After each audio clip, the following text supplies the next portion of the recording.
the newest podcast covering all aspects of the biodiesel, renewable diesel, and sustainable aviation fuel industries is here.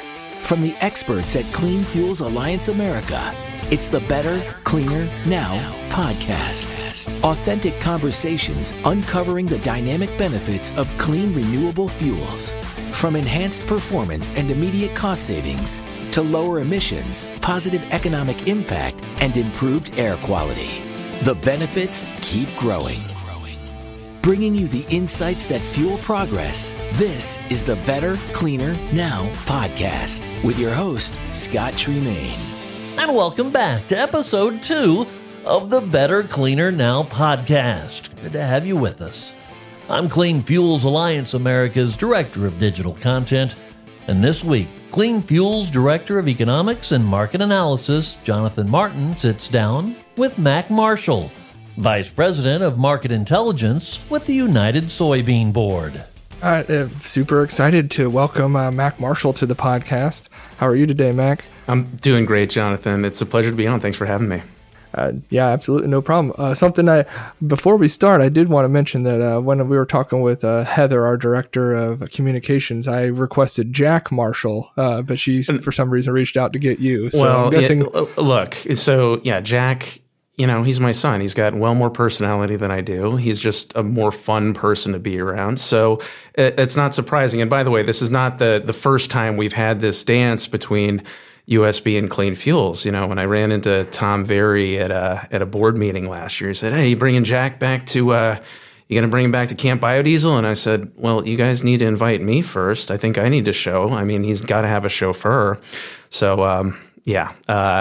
but I prepared some red hot chili peppers questions for him because I know you were telling me that he loves them. And did you end up going to see them live at all? I thought you said you were looking at it. Yeah, actually, we had sat down, I guess, maybe back in May of last year, you and I, and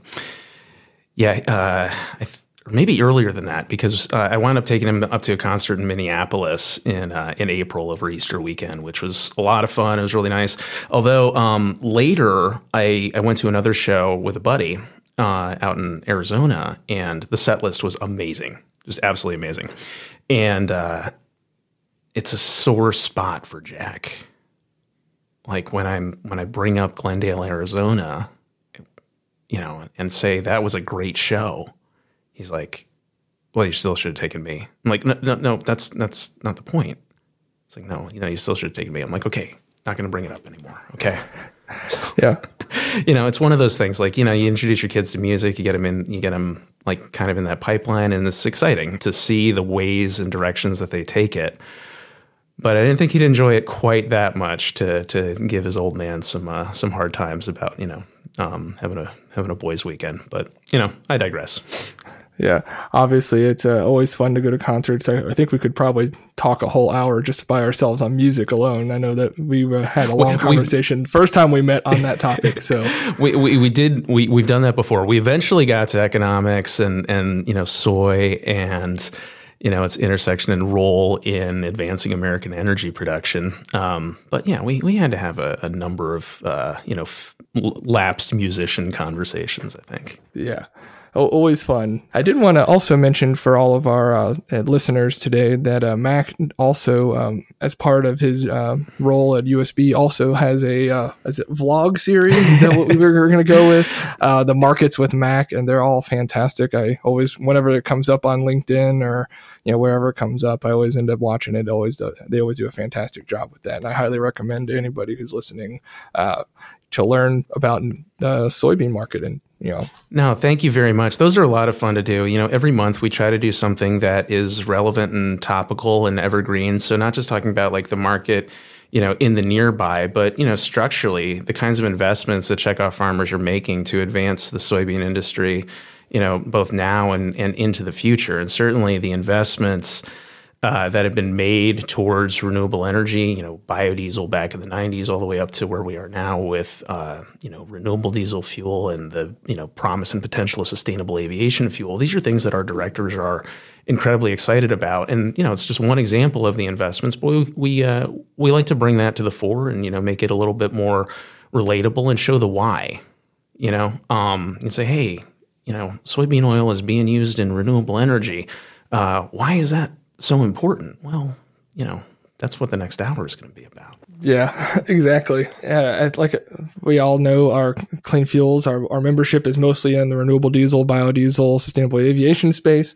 As I think you wanted to talk about this, is that back in the early 90s, soybean farmers are actually kind of what helped kick off this entire industry. It's something fantastic. They took a shot. We needed to find use for all the excess soybean oil we had in the late 80s, early 90s. And, we created the National Soy Diesel Development Board, which became the National Biodiesel Board and now Clean Fuels Alliance America. So, well, I'll say this: over time, the name progression has definitely been a positive step forward. I love the new branding that came out a couple years ago as from the transition to NBB, National Biodiesel Board, to Clean Fuels Alliance America, because it's showing. And really the name change is, paying homage to how much more diversified this, clean fuels ecosystem has become. Now, I've worked in agriculture for a long time. Prior to working at USB, I worked at Monsanto and Bayer, obviously two very innovative companies for bringing solutions to farmers, domestically and globally. But even beyond, the large majors, innovation cycles, I think, are incredibly fascinating to me, because not just for the progression, but also for how there's the build on prior innovations. And again, that's where I think about those early checkoff investments in the 1990s, where, when you crush beans, right, you get meal and oil.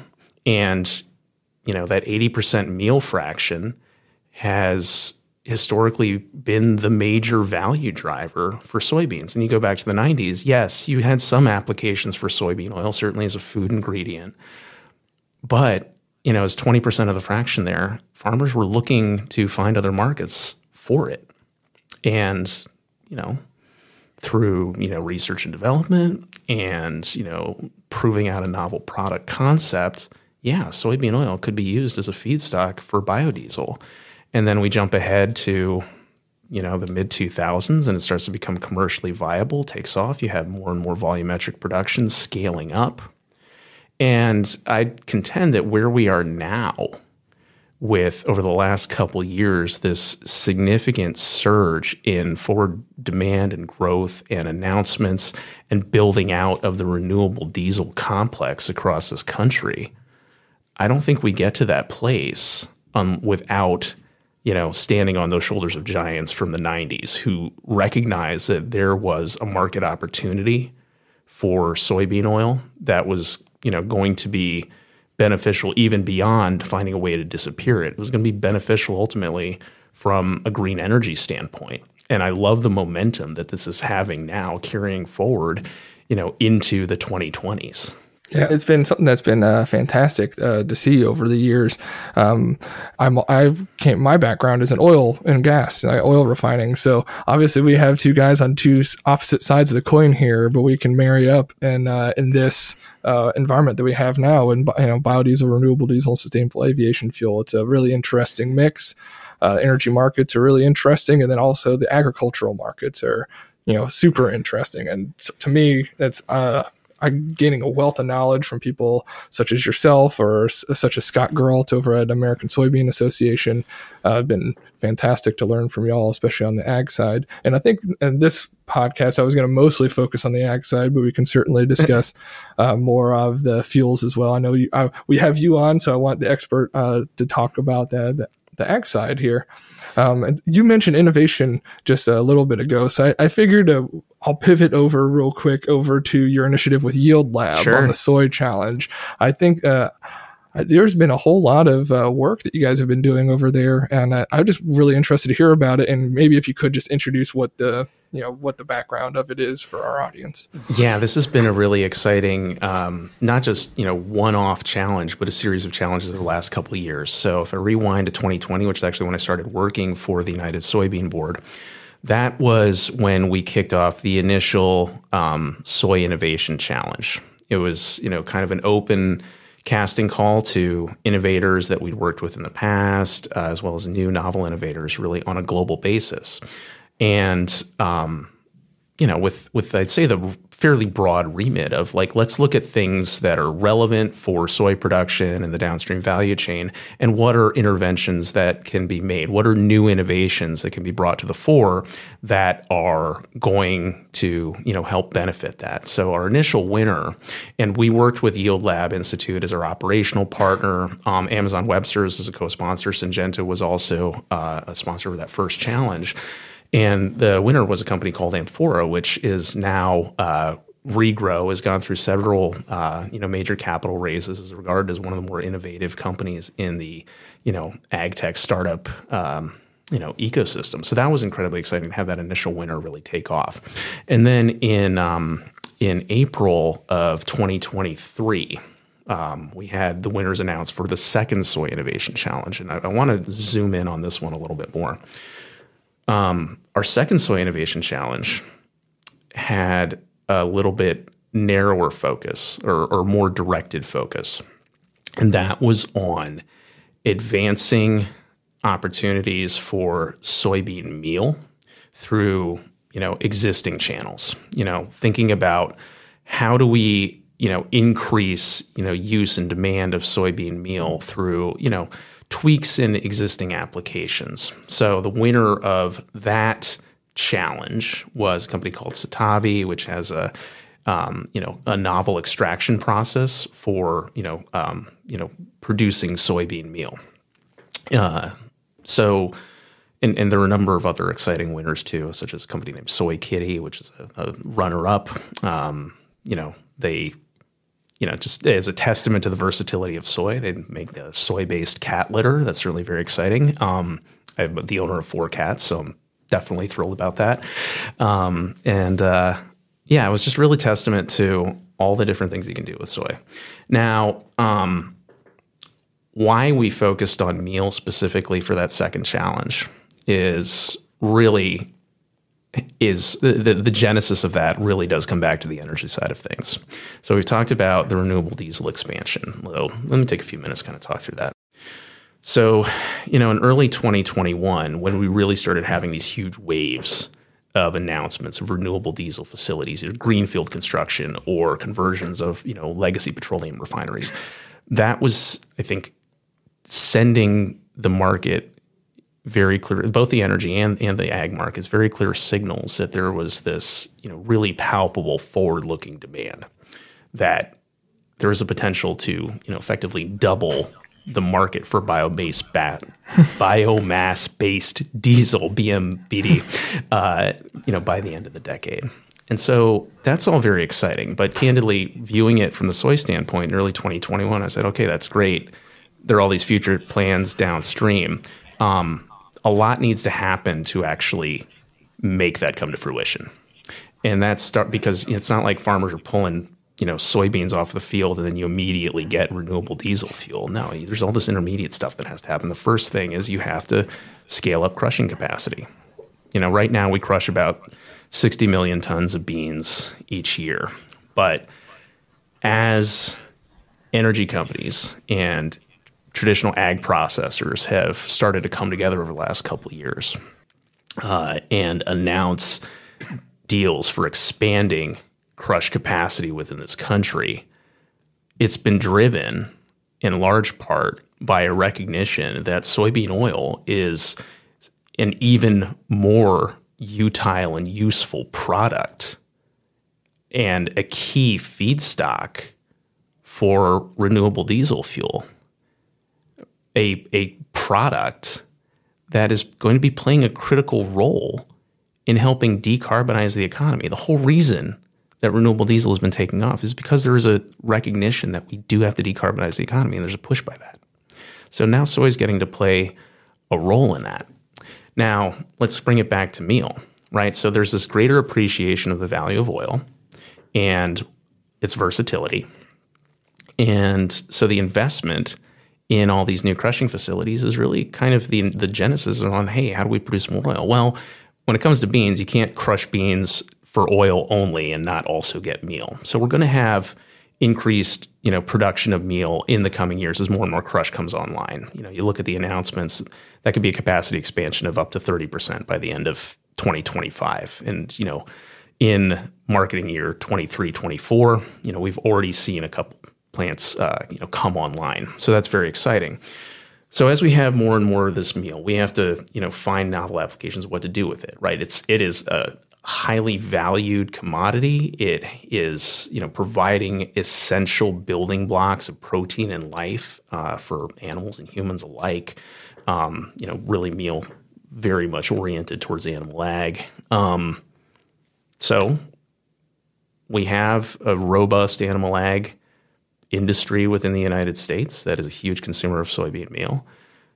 But what are ways that we can think about to make it even more efficient? So, there's maybe higher inclusion rates of soy meal, a better understanding of the health benefits for animals in terms of animal productivity, et cetera. All of this factors in, which then leads us to the third soy innovation challenge, which that second one really focused on kind of existing applications, so a lot in the animal feed space. But the third one is on novel uses of soybean meal. So it's casting a net very, very far and wide. I think even beyond, the traditional innovators that either exist within the agricultural ecosystem or, closely adjacent to it. Now, we've seen the versatility of soybean oil through a whole host of, industrial and consumer products, even beyond biofuels. And so meal, potentially has that chance to shine as well. So it'd be exciting to see what the innovators bring back here. Because really this is all about looking at the versatility of the soybean. This is all about understanding its many, many, many applications. So it's exciting. It's super exciting, especially for all the applications that we have, for soybeans currently. I mean, we're showing that it's such a versatile commodity that can be used for so many different things. First, I wanted to remind our listeners that you're listening to the Better Cleaner Now podcast, and our guest today is Mac Marshall from the United Soybean Board. On the topic of the crush expansions, I know we're seeing a lot of soybean crush expansions and canola crush expansions, of course, across the border in Canada as well. And we're starting to see, there are going to be some trade flow implications of that when it comes to, external markets, exports, imports, those sort of things. Historically, a lot of soybeans have gone over to China, at least in recent years, the last so many years. So I was just curious if what are the implications of all this growth in crush? And I believe meal obviously plays a huge piece of this, right? Which is what we were just discussing. And I know we're going to have to try to find uses for meal here, but I believe there's going to be a larger protein demand around the world, not just here inside the U.S., especially with population growth looking like it's going to be accelerating in non-OECD countries going forward. 100%. You look at the fundamentals on the protein side, particularly outside of the U.S. and developing markets, those are incredibly strong. And that's one of the things that I always get excited about working in agriculture is as you see increased economic prosperity in many parts of the developing world, you also see shifts in dietary preference. In the United States, we're very fortunate through accident of birth to be born here. I've never had to think about, availability of food. I've never had to think about, protein access or trading up in my diet for, essential amino acids. But a large part of the world, does have those very real considerations. So when you see economies develop and diversify and, see increased prosperity, that also translates into that dietary shift.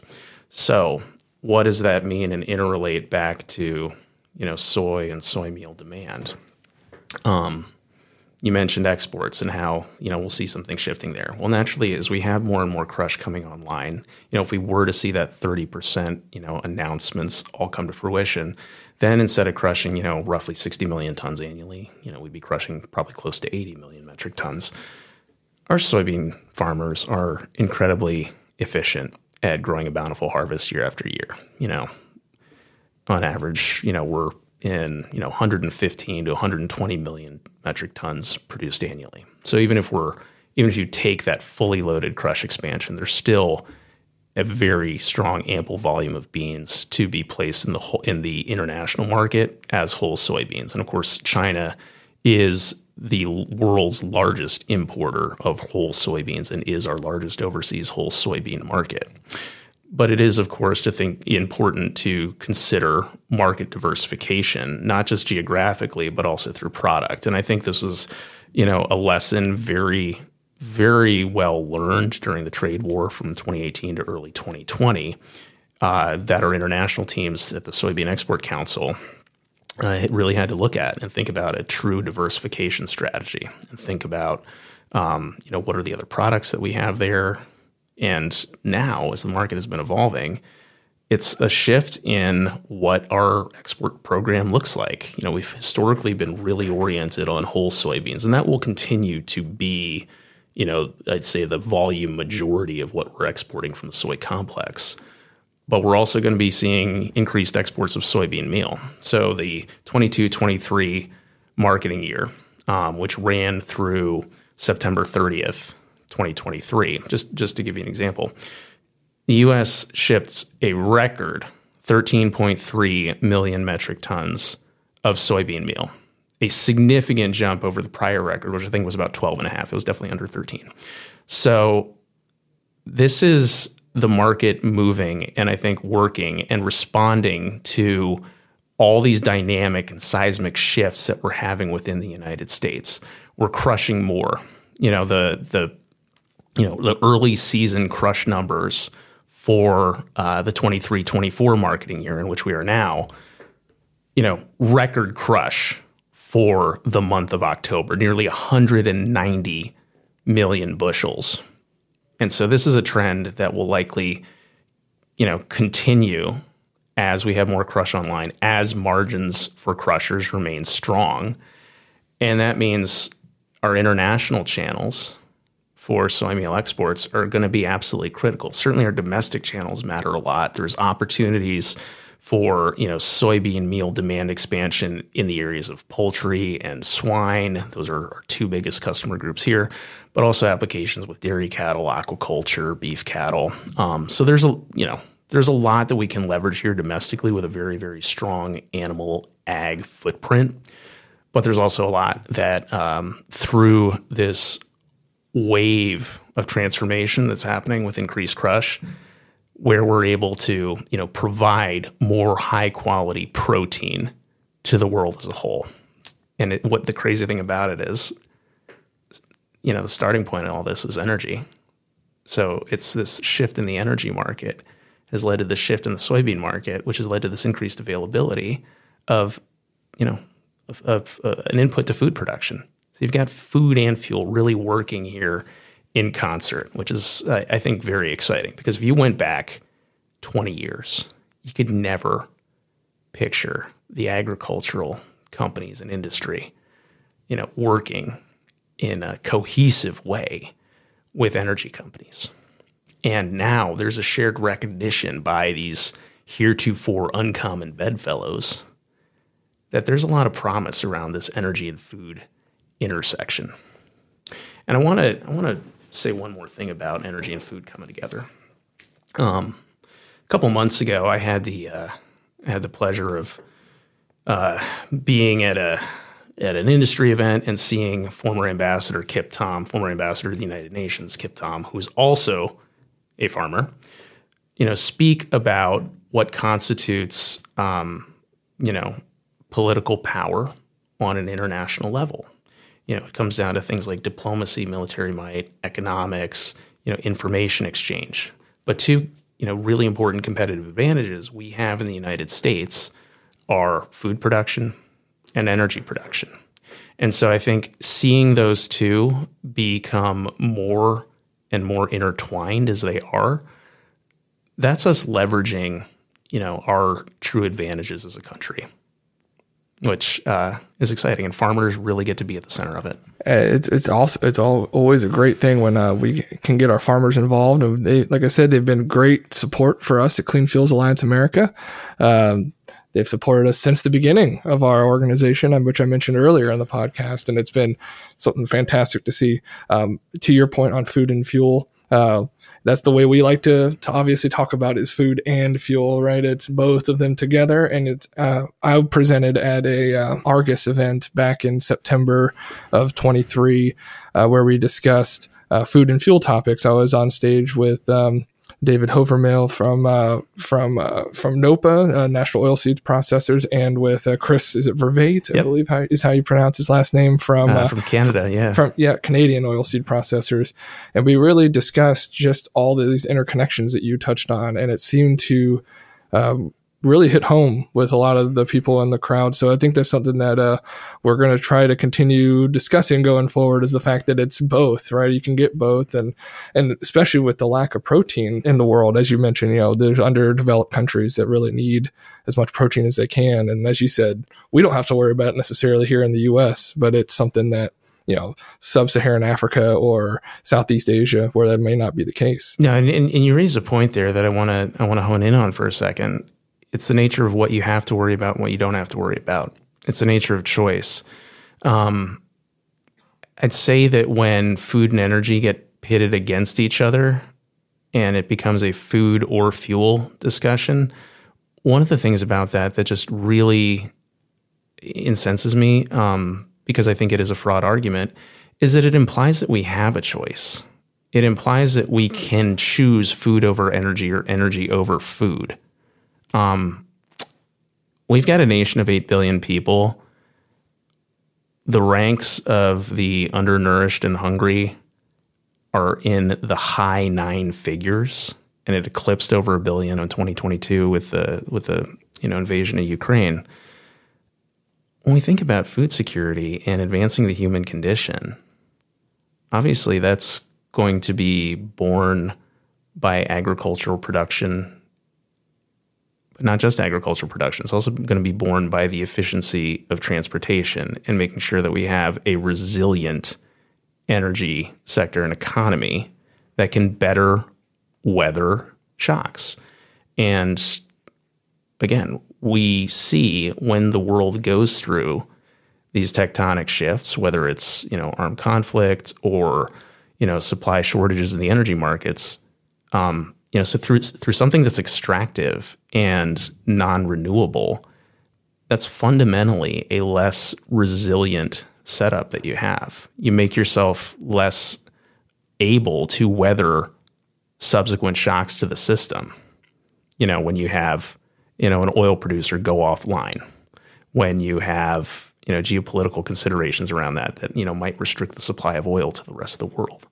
That's why we have to search for new solutions. That's why it all comes back to the innovation economy and the excitement around that. And so that's why it's got to be food and fuel. I mean, if you care about food availability and affordability, if you care about inflation, not just in the United States, but globally, it doesn't just come from changes in the prices of raw commodities. It comes from everything that happens intermediate through the value chain. Your value-added processing, transportation, manufacturing, distribution. And what's the common thread through all that? It's the energy needed to enable it. So that's why food and energy have to come together. That's why it's food and fuel. And I love that it all comes together, through a soybean. Looking forward to the future, obviously, with the huge growth that we've seen in renewable diesel, especially over the last handful of years since 2021, as you mentioned earlier in the podcast.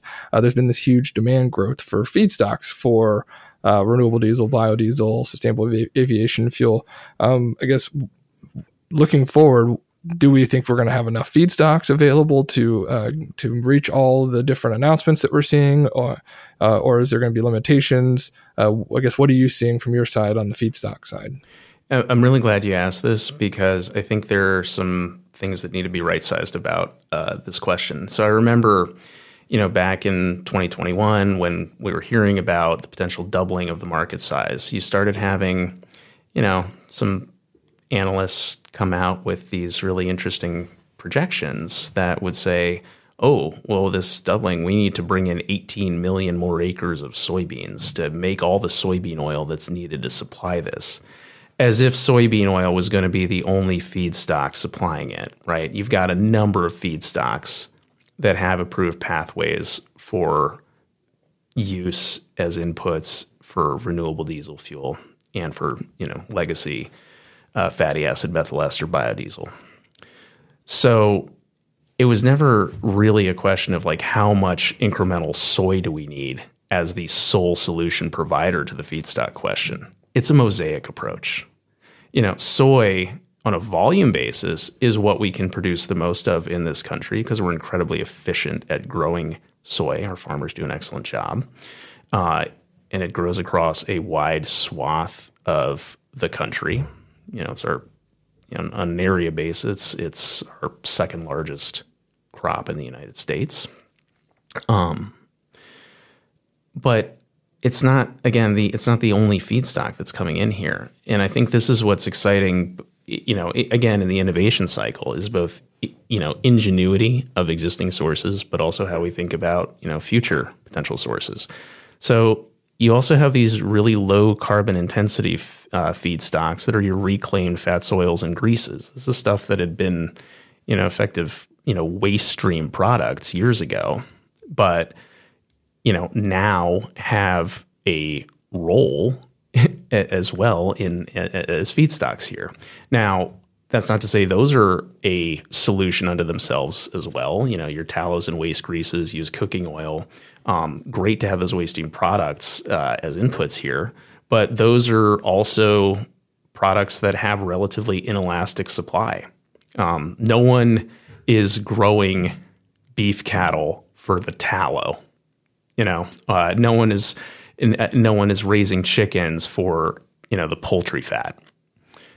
So you have to think about where you can have that variable production as well, and which leads to something that I'm very excited about, just collectively, is the investment by a number of ag companies and in some cases some energy companies around winter oil seeds. Your Brassica carinata, camelina, and of course pennycress. Covercress is a company that is invested in the breeding technology for that, and has backing from Bunge, Chevron, Bayer. Again, ag and energy coming together, recognizing the promise of an innovation. And so you look at these winter oil seeds, like there's a potential for some of these to be significant contributors to the oils that would be needed as feedstocks for production. But speaking from the perspective of someone who works for a farmer-led organization, that's really exciting as well, because if you have a winter oil seed, it can effectively, serve to better steward the land at a time when it would normally be fallow. And it also gives a third crop in the rotation for many soybean farmers, which also can potentially be another revenue stream. Farmers are under a lot of pressure in this country year in, year out to produce, and they deliver. But the financial return is not always there. Farmers, particularly those in row crops and commodity crops like soybeans, they're price takers. And being able to have these other revenue streams that are, again, and I think it bears repeating, if you're cultivating these winter oil seeds and that's going to get crushed and turned into oil, that's going into this whole pathway for decarbonizing the economy through renewable diesel fuel. So it's this whole ecosystem coming together. It's this ecosystem of innovation and, again, a mosaic approach to how we solve this feedstock question. Again, I talk about the efficiency of our farmers certainly as a competitive advantage, but I'd say also the network of innovation that exists within this country and within the ag sphere is one that will continue to evolve and continue to bring solutions as we push forward here. So in the end, I'm not concerned about all of this. I think there's ample production, there's ample ingenuity, and there's certainly the financial will and wherewithal to support all that and bring more and more solutions to the marketplace that help enable this transition and the better, cleaner future. but we're also better, cleaner now. Just for our audience, if you don't know what he's talking about when he says fallow would be like the land would be left bare, right? There'd be nothing on the soil at that time, right? The idea would be that it's regenerating the nutrients in the ground during that time period, right? Usually over winter months. Couldn't have said it better. Yeah, and then winter annual oil seeds. What's great about them is they act as a cover crop as well, so which also helps retain carbon in the ground, which is something that we're trying to do to help decarbonize everything. Isn't that cool that you can have this push for decarbonization that really starts on the field in the farm, before anything enters the value chain, but then you've also got it at the end of the value chain, from the same bean. That's pretty incredible. Yeah, there's like you're helping decarbonize in the ground and, through the engine. That's pretty awesome. Yeah, you get double points there, right? Basically, it's pretty awesome in that respect. And then going to the UCO side, something that we like to discuss always is that a lot of these restaurants and everybody who create UCO, and so UCO is used cooking oil, that would be essentially they used to pay people to take it away, right? They didn't want to. Now they're actually being paid for that as a product, right? For use in the energy space. So it also helps restaurants and everybody else have another income stream on their own as well. It's not just the energy side, right? And so it's kind of, as you said, it's everything together, building the entire economy up. And then used cooking oil. We at Clean Fuels had a report that we issued back in September of 2023 that highlighted the growth potential of collection of used cooking oil across the world. There's many places in the world where it just really can't be collected as of right now. It's just a complete waste stream, and we're seeing that could also be a huge gain somewhere between.